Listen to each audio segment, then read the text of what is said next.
right, I'm live. So the caption of this video, hey guys, the caption of this video is launching doesn't require doing hashtag all the things all the time. What you really want to do is choose a launch process that works for you to create in your business for your offers. Really, when it boils down to it, there's two different types of launches that you can do. There's a live launch and then there's an automated launch.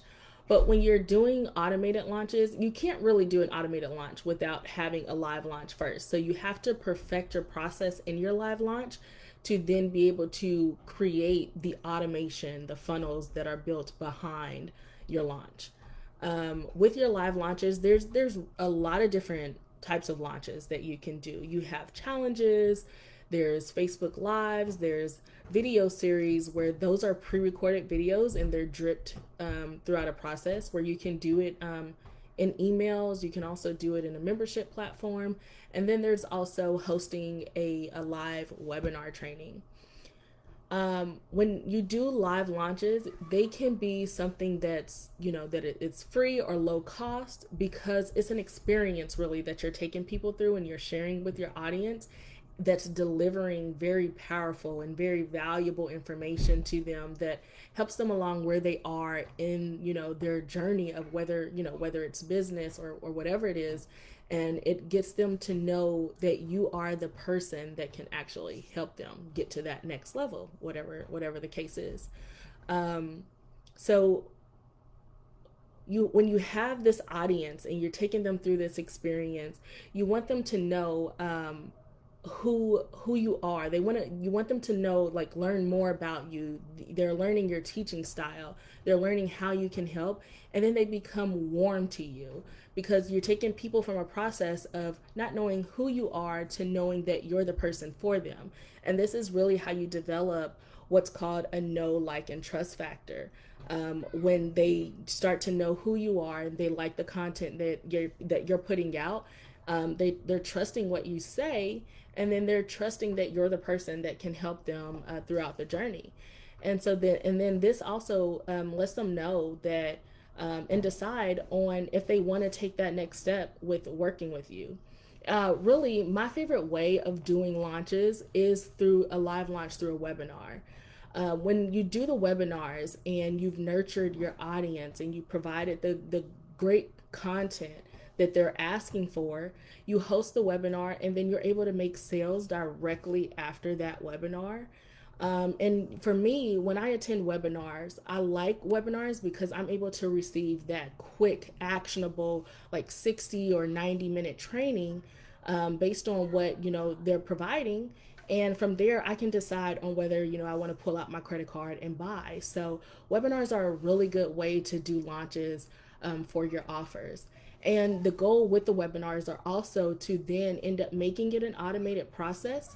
So after you do the webinar, you want to be able to tweak it and then repeat the process.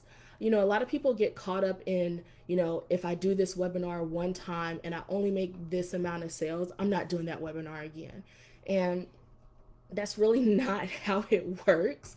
You want to do your webinar, see what's working, see what's resonating for the audience, tweak it so that the next time you do your webinar, you make more sales, you connect with more people, and it's a better webinar all the way around.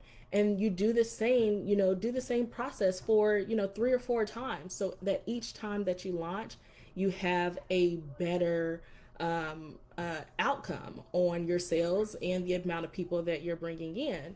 So it's all about hosting, doing it, and then repeating the process. So do it, tweak it, repeat it.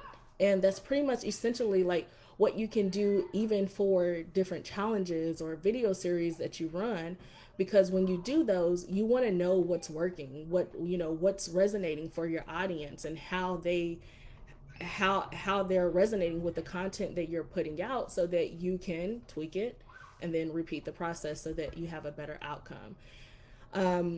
whether you do a webinar, a challenge, Facebook Lives, or whatever the content is, you want to make sure that it really just boils down to what resonates most with you. My favorite, like I said, is helping clients with webinars. But if a challenge or video series speaks more to you and speaks more to your audience, it doesn't hurt to test to see what's working. It doesn't help. It doesn't hurt to test and see what works for you and your audience. See what's resonating for them. But then, like I said, don't just do it that one time. Do it consistently. Do it, tweak it, repeat it. All right, so that's all the information that I wanted to share today on the different types of launches you can do. And if you're ready to launch, if you're ready to get your launch process together, and especially heading into this final quarter of 2020, don't hesitate. Let me know. Let me know how I can help you create this launch process, get your offers out, get your services out. So if even if you're not ready, even if you don't think that you're ready to completely do a launch, if you think that there's like all the things and all the time that you had to put out, like it, when you have people that's backing you on this process, it makes it completely a different experience, and it's easier so that you're not doing it all by yourself. And like I said, if you don't know that you're completely ready to do a launch, just reach out. Let's see where you are in your business and see how we can create a plan that works for you. All right, guys. Well, that is it. That is all. That's everything that I had to share. I will talk to you soon. Bye.